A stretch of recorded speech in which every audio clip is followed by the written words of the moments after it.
Hello, everyone. Good afternoon, and welcome to our weekly media briefing and public health update with Montgomery County Executive Mark Elrich. I'm Lorna Virgili, Hispanic Public Information Officer, and joining us today is Dr. Keisha David, who is the county's health officer, as well as Dr. James Bridgers, Director of the Department of Health and Human Services. Dr. Earl Sider, Assistant Chief Administrative Officer, and our special guest today is Mary Travaglini from the Department of Environmental Protection. She is a program manager of the Organic Lawn and Landscape Programs. Thank you, everyone, for joining us. And Mr. County Executive, I saw you hydrating. Good afternoon.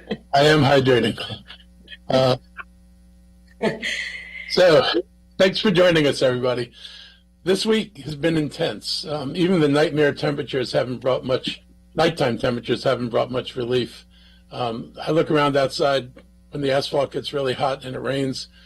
I think we'd have to talk about a rain and steam event at this point, because you watch the waterfall hit the ground and then start evaporating upwards. So we're getting hit by water in both directions some days. I want to remind residents that county buildings like libraries and senior centers are open during regular hours if you need to cool off.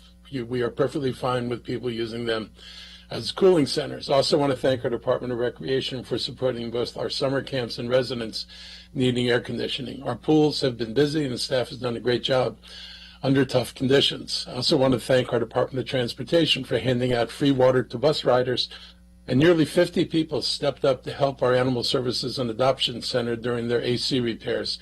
We found temporary homes for the animals that were most affected by the heat, especially those with medical issues. Please watch for signs of heat illness. Cramps, dizziness, or headaches mean that it's time to take a break. If someone faints, breathes rapidly, or has a weak pulse, get medical help immediately. Last year, 27 Marylanders died from heat-related illnesses, including a Baltimore City sanitation worker who died on the job. Last fall, the Maryland Department of Labor issued new workplace safety regulations requiring employers to act when the heat index exceeds 90 or 100 degrees. That includes providing water, shade, and breaks, and that applies to everybody.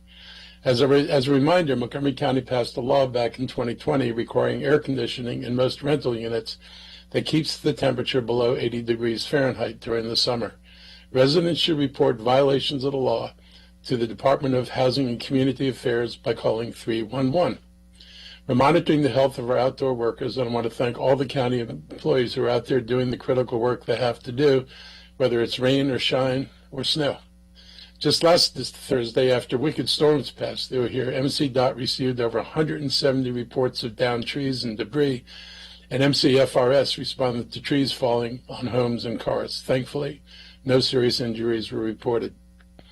As we move deeper into the summer, I encourage everyone to sign up for Alert Montgomery to stay informed about severe weather and traffic, and get your rec alerts that you can find out when our pools are full, so you know whether to go there or not. And we'll drop the sign-up link in the chat so you can get all these alerts from the rec department. I want to talk a little bit about new laws that are into effect on July 1. There are several new county laws and state laws. In Montgomery County, the minimum wage will rise to $17.65 an hour for businesses with more than 51 employees.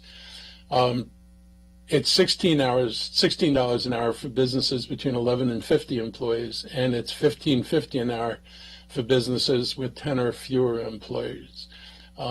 This is important, but I just want to remind people that it is the national minimum wage is stuck at $7.25 an hour. Even $17.65 makes it hard for a person to be able to afford rent in Montgomery County, and even hard for a couple to be able to afford rent.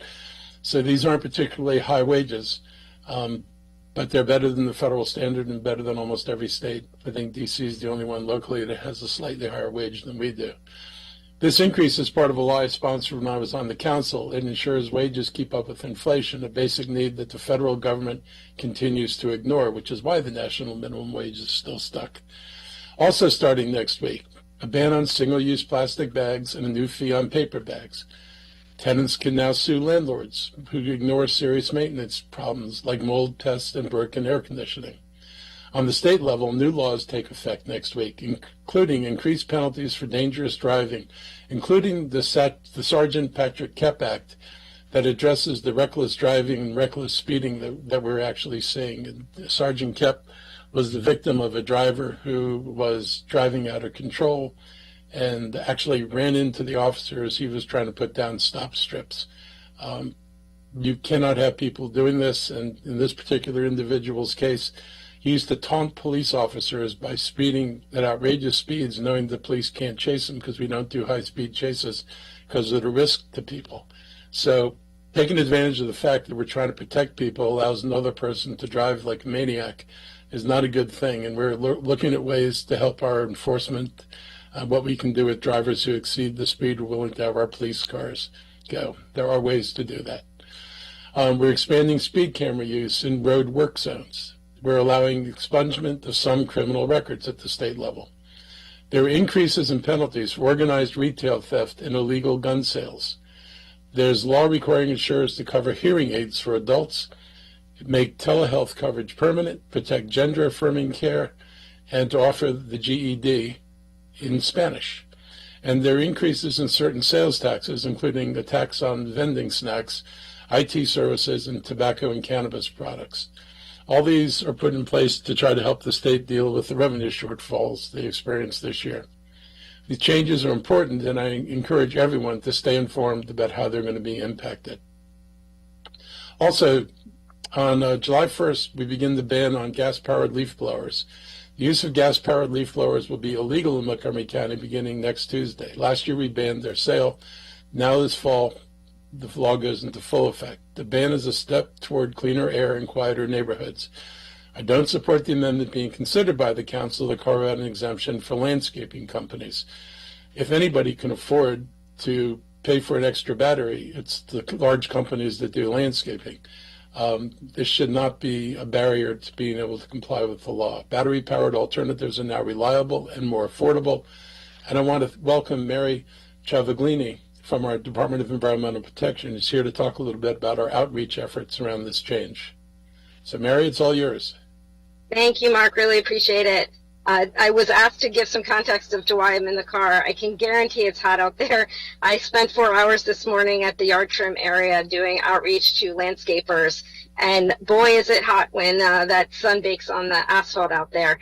As Mark mentioned, in less than a week, the county's law, which bans the use of backpack, handheld, and walk-behind styles of gas-powered leaf blowers, goes into effect.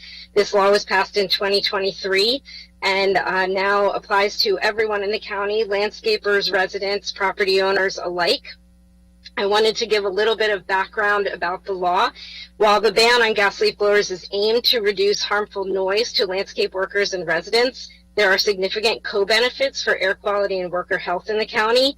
Because two-stroke engines, which gas-powered leaf blowers mostly use, only partially burn their oil and gas mixture, the emissions from a gas leaf blower being used for 1 hour is equivalent to the emissions of driving a car from DC to Miami. Not only is that a huge air pollutant, but the user of a leaf blower is breathing in everything from that unspent fuel.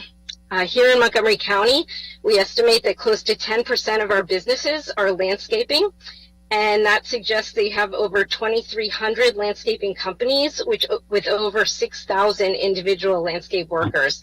I can guarantee you these are some of the hardest working folks in our county. They're working year round to keep our landscapes clean and beautiful. We'd also like to keep their health in good shape. The county does recognize this is a big change for many landscaping companies, and at the Department of Environmental Protection, we're providing educational resources which are available on our website at www.montgomerycountymd.gov/leaf blowers. And we also have a limited rebate program for landscapers, which will also open on July 1st, where smaller landscapers can get up to $1,500 in rebates towards the purchase of electric leaf blowers. We have several landscapers in the county who have been successful using only electric tools for many years, and many have been transitioning over time. So we are very confident that our landscaping community is strong and can adapt and thrive, and we're here to support them.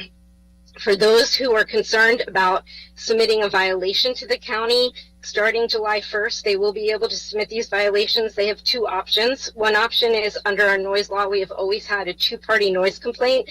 that is an option, but there will be a new form for those who wish to submit a complaint individually. You will need a photograph or short video of evidence of the leaf blower in use along with that complaint. You'll be able to find that on our website, and folks can submit them by checking in with 311 to get the link to that complaint form. And if there's any questions, I am more than happy to take them. Thank you. Thank you very much, Mary. Members of the media, if you have any questions regarding this particular topic at this time, please raise your hand, or the topics, we'll handle them after the county executive continues. I see Tom Fitzgerald, Fox 5 DC. Good afternoon. You're also in the car. I'm also in the car. Thank you for doing this. County executive, just a couple of questions on topic. On the leaf blower issue, you had indicated that you were not in support of Councilmember Albornoz's exemption for the leaf blower companies. They've been talking about this for a couple of years, and they say that the costs that they're incurring to buy this equipment has really cut into their bottom line, especially what's been going on with the economy in general.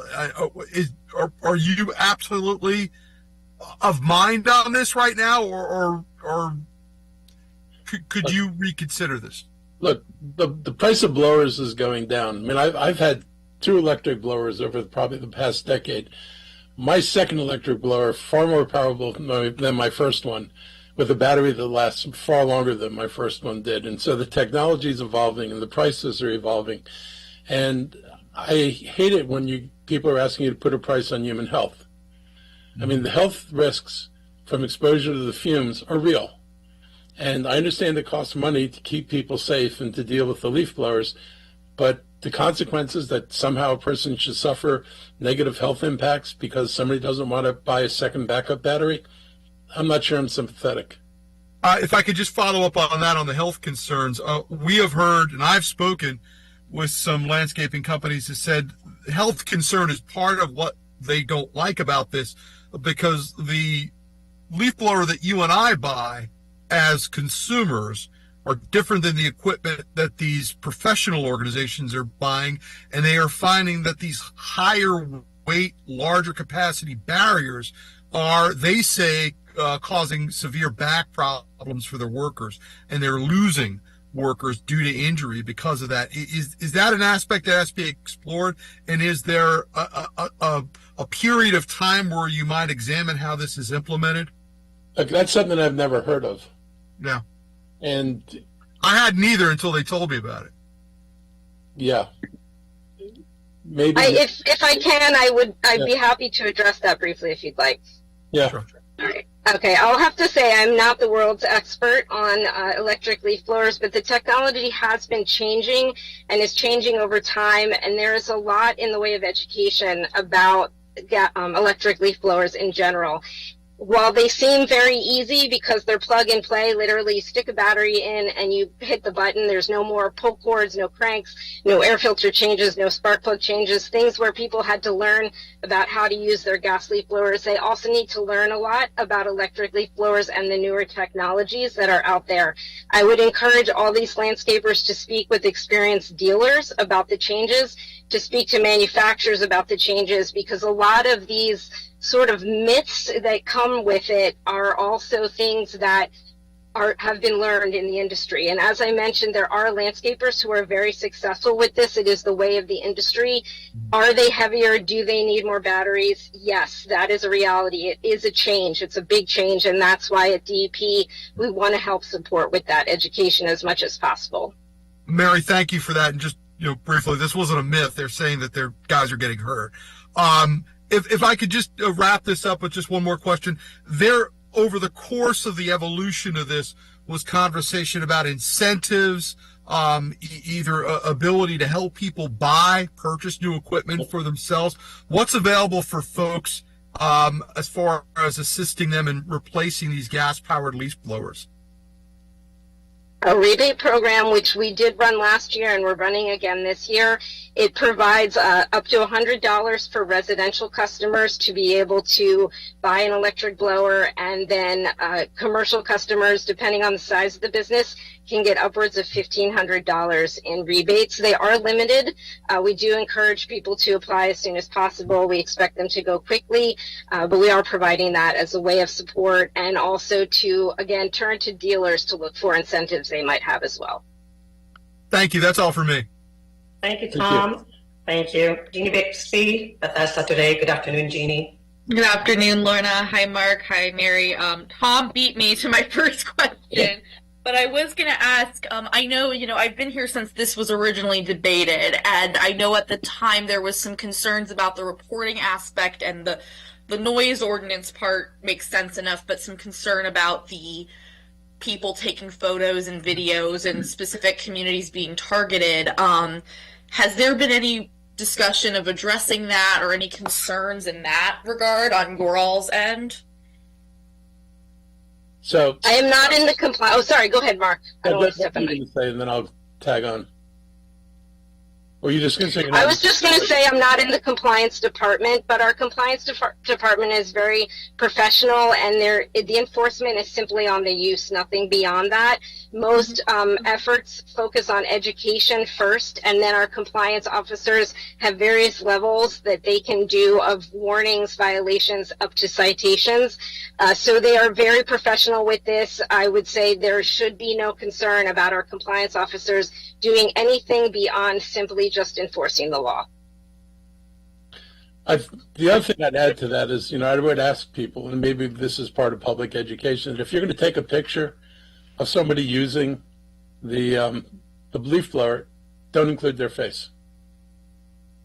You don't need to do that. So take a picture of them holding the blower, using the blower, but don't use their face. And I'll talk with folks about making sure that goes out in the public information. Because I do understand people are concerned because it's something to be submitted to the county government, and we don't want faces on it because we don't want somebody asking, show me your leaf blower users. Gotcha. That was more what I was getting at, not the, I'm sure the compliance officers are doing what they're told, but just wanted to check in on that. Thank you. Thank you, Jenny. Justin Lin, Moderate League Moco. Good afternoon, Justin. Hi, thank you for having me on. Just a quick question. So I know that agricultural producers are currently exempt, but landscaper exemptions are still under discussion. Will small landscapers or agricultural producers on agriculturally zoned land receive permanent exemptions? Yeah, that's a great question as well. Agricultural production in the county is a very specific definition, and we're happy to share the county code. It's fun reading, but agricultural producers are not anybody on an agriculturally zoned property. They are specifically registered through different programs to be agricultural producers, so it's only going to apply to them. It doesn't have to do with agricultural zoning. So the law does apply if a property is agriculturally zoned. Okay, thank you. And then, what type of benchmarks or metrics are you guys using to evaluate the band's success in reducing noise? Fewer complaints from people, less letters coming into my mailbox saying, I woke up this morning at, 7:30 or 8 o'clock in the morning to this loud gas-powered leaf blower in my neighbor's yard. And, I wasn't ready to wake up. So any reduction, I think if we all see a reduction in the amount of complaints we get from people, that would be a measurable change. Great. Thank you, guys. Thank you, Justin. Members of the media, any more questions for Mary Travaglini before she departs? By the way, Mary, you can stay on the call or depart if you need to. I've got to get into this leaf blower dealer behind me, so I appreciate it. Folks can email me. I believe it's in the briefing, mary.travaglini at montgomerycountymd.gov to ask me specific questions. Thank you. Thank you, Mary. Okay. Bye. Mr. County Executive. Back to the world of news. Tomorrow, we're officially opening Allium Place, one of the largest affordable housing projects in county history. It includes 168 rental homes, 24 condos, and 3 single-family homes. along with the future child care center, a half-acre park, and access to free MocoNet internet. I've been working on this project since my first year as county executive, when the planning board did the master plan for Veers Mill Road in that area. The county had some property there, and we made a decision early on to make sure that property got put to use to provide affordable housing, not simply wound up on the market for market rate housing. And so we were able to take advantage of our ownership and to bring in partners. We had brought in AHC, Habitat for Humanity, and the Department of Housing and Community Affairs.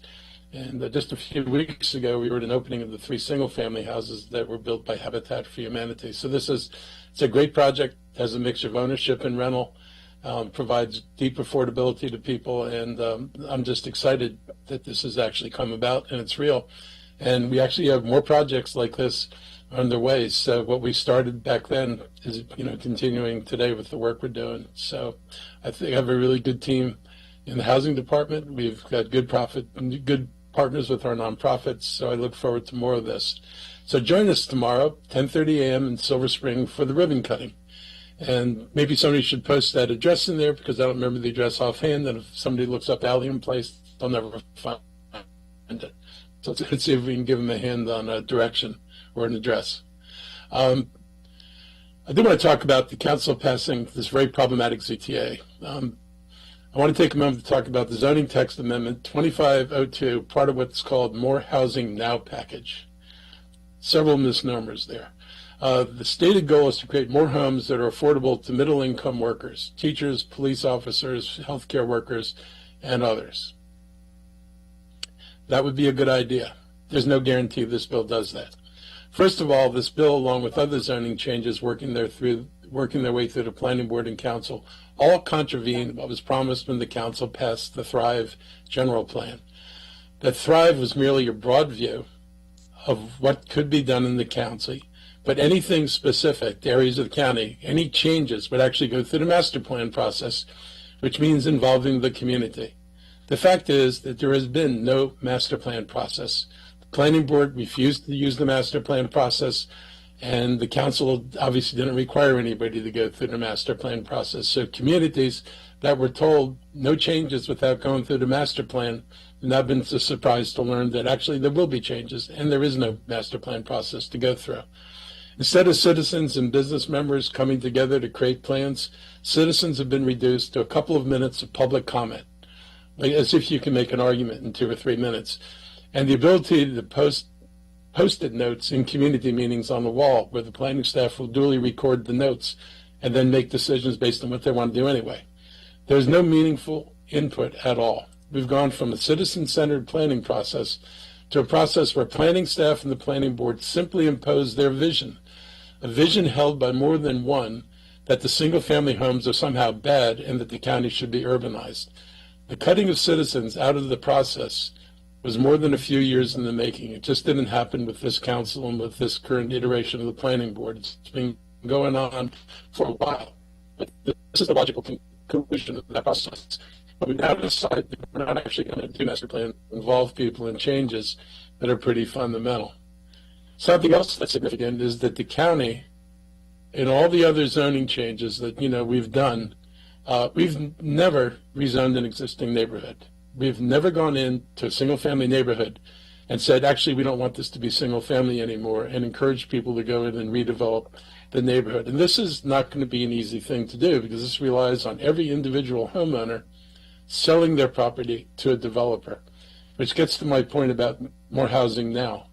The odds that the thousands of units that are in the corridors, by the way, that were not part of Thrive, and so were decided only by the authors of this legislation, who did not use any planning process to decide what was a corridor or not. All those areas are being rezoned without any input from the community. And we've never done this. We've never done this to a single-family neighborhood. The council has, and the county has, rezoned existing apartment complexes to make them denser and remove some of the low-rise and more affordable units, which I objected to when they tried doing that in Bethesda. But by and large, this has not been a process we've ever gone through neighborhoods for. And the reason we've never gone into neighborhoods is this county has had master plans since the 1960s. And through these master plans, we have planned for the future growth of Montgomery County. Anybody who follows any of this debate about housing ought to be familiar now with the fact that Montgomery County has more than 85,000 units that are unbuilt in our master plans. It means that any developer or property owner in those master plan areas can come forward with already approved zoning to build projects, townhouses, mostly multifamily, and probably some single family, but mostly in the townhouse and multifamily area. But these things are already approved, the master plans are ready, and historically they don't all get built out at once because everybody's not coming here at once. And so you expect them to be built out over time. So you've got 85,000 units that could be built if there's a demand for those units. There are 34,000 units that are in the pipeline. The pipeline is units that have already been approved. In other words, developers already gone through the approval process, and all they have to do to build their units is to pull a building permit. So if there's all this demand for housing, no one, the planning board and everybody, have refused to address why isn't the housing being built that we've zoned for. I think what nobody wants to deal with is it's not being built because we know we're in a lull in jobs in this county that's lasted more than a decade. It goes back about 15 years now, and we have not seen significant job growth. And you're not going to see significant job growth you're not going to see significant housing growth if you don't get job growth, because you don't move to a place and rent a house or buy a house unless you have a job. So the jobs come first, and then people locate to try to get as close to the jobs usually as they can.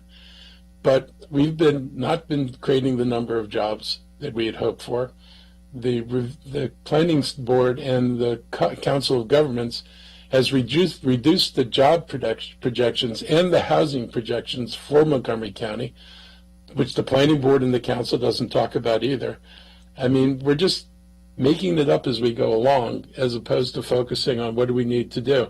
My suggestion, and I see the planning board is doing part of it, is to look at the high-rise zoning, because they've probably zoned too much of the county for high-rise. High-rise is not being built because it's too expensive. I've had more than one developer talk to us about it. There have been developers that have come forward and asked the planning board to actually approve them building lower buildings, which they could build, for which there's demand now. But if they're stuck having to build a high-rise, there's not demand for the high-rise. So there's certainly a reason to relook at where we put high-rises in our master plans, and if we put too many high-rises in.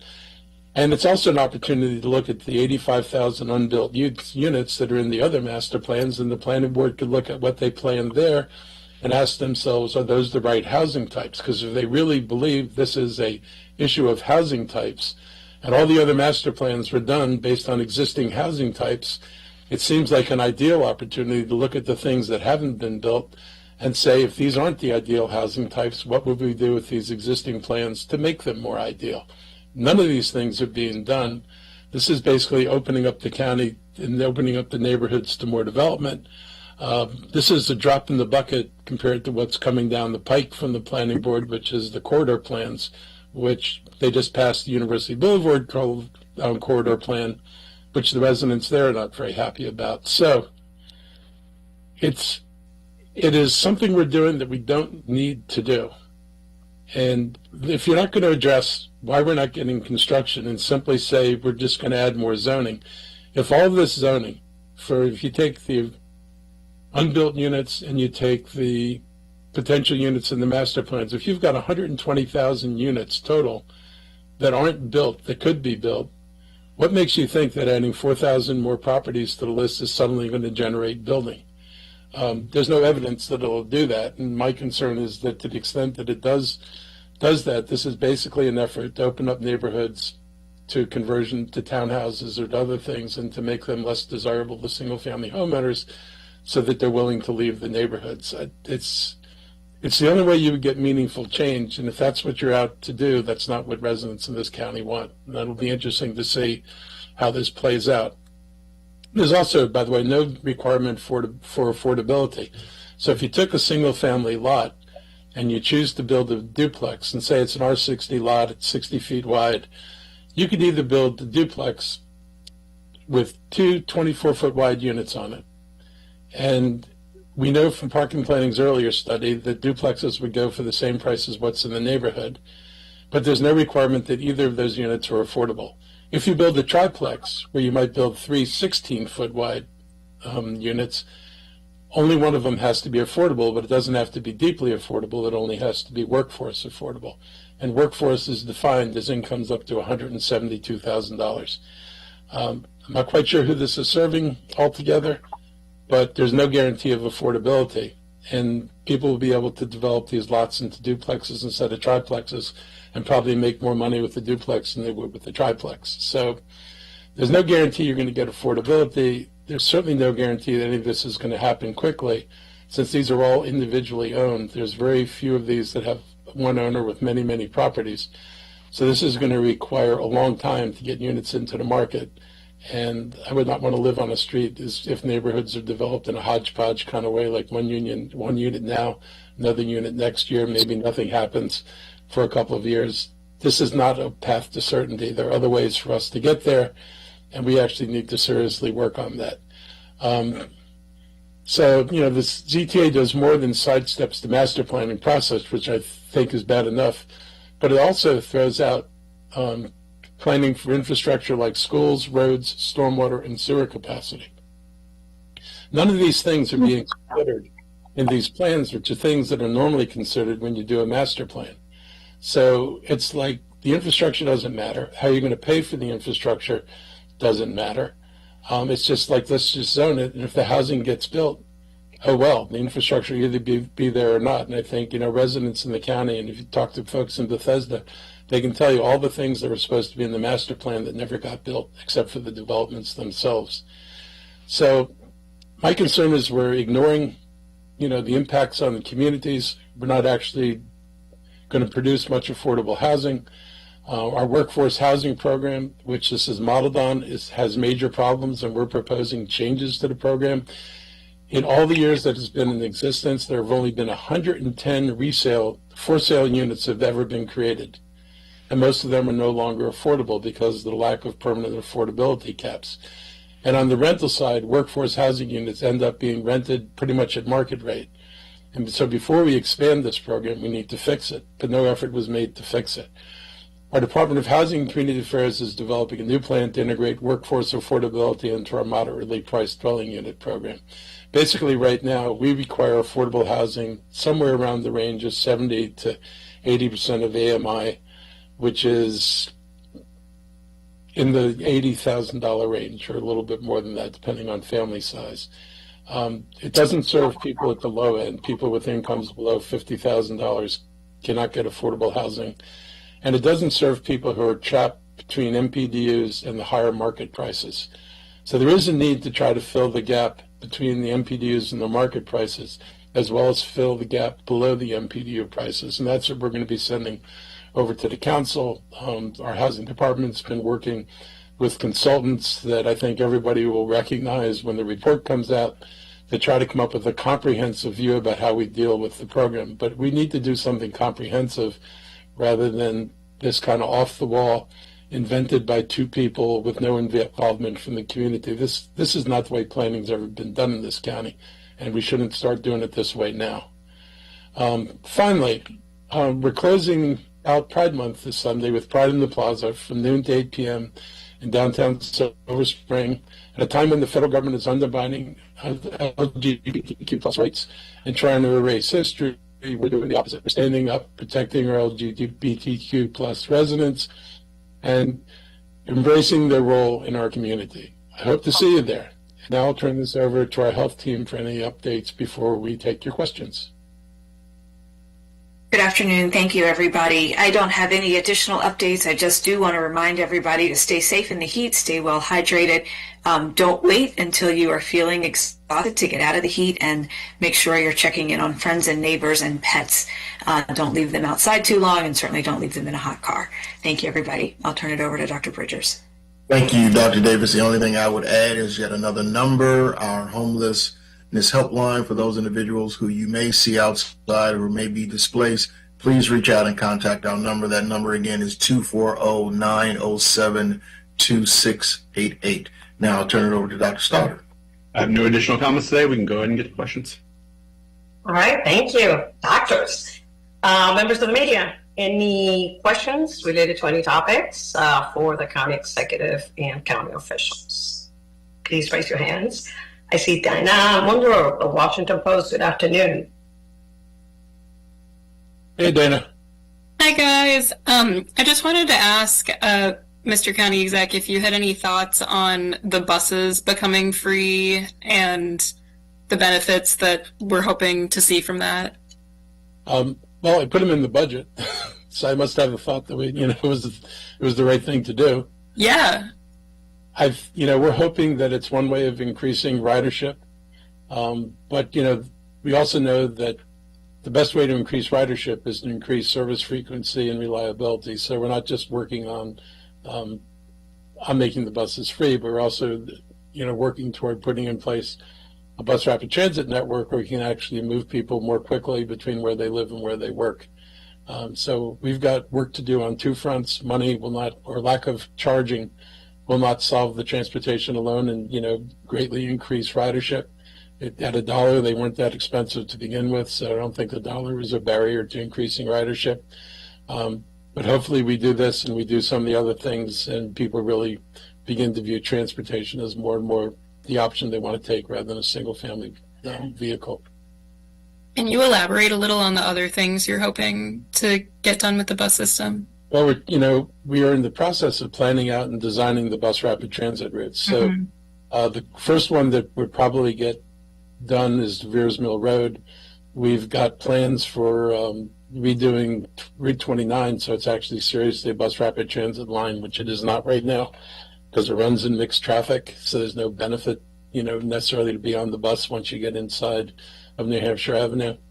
We're working on a comprehensive plan for Route 355 because with the amount of development that's planned there, if we do not do something about the transportation there, it's going to be kind of unimaginably tangled up in traffic. Even going back to when the state was trying to get Amazon to come here, one of the things Larry Hogan actually put in his plan for funding was 3 bus rapid transit lines. There were 3 lines that the county had laid out that were needed to provide enough capacity into the areas that were being developed so that the roads didn't get swamped. So we're still facing that same problem. We're driving, development into the White Flint area, the major project at the old White Flint Mall. They signal now that they're ready to talk about moving forward. We're going to go forward with a lot of building, and if we don't have the transportation in place to handle the building, it is not going to work well. So we have to get our act together. This council's got to figure out how they're going to fund these things. We've been working, at least at my level, at the state level, to get authority to do what Virginia does. We have a path. We know what we can do to make this happen. We just need cooperation to make it happen. Thank you. Thank you, Donna. Judy Firth, the Greater Olney News. Good afternoon, Judy. Good afternoon. Mr. County Executive, are you hearing from a lot of religious leaders or faith institutions about what's happening in the Middle East this week? I haven't heard a lot from institutions. I think people are really frustrated. If there's anything to be depressed about, an unending war that leads to, yet another wider war. And I think all of us are looking at the carnage and, the death counts and the misery that's being inflicted. And there doesn't seem to be any actors in this who are willing to come together and resolve this problem. We're really good at providing weapons to people. We're not so good at providing them a path to not have to use those weapons. And it's not just an American problem. It's bigger than us. And we certainly, it's hard not to look at the news and get a little bit despondent over what must be going on over there. Because it's not very pretty and it's not very good for human beings. Thank you. Thank you, Judy. Members of the media, any more questions for the county executive and county officials this afternoon? No more questions today? Thank you, everyone, for joining us. I guess we're done. We'll see you next time. Stay safe and hydrate. Have a great afternoon. Bye.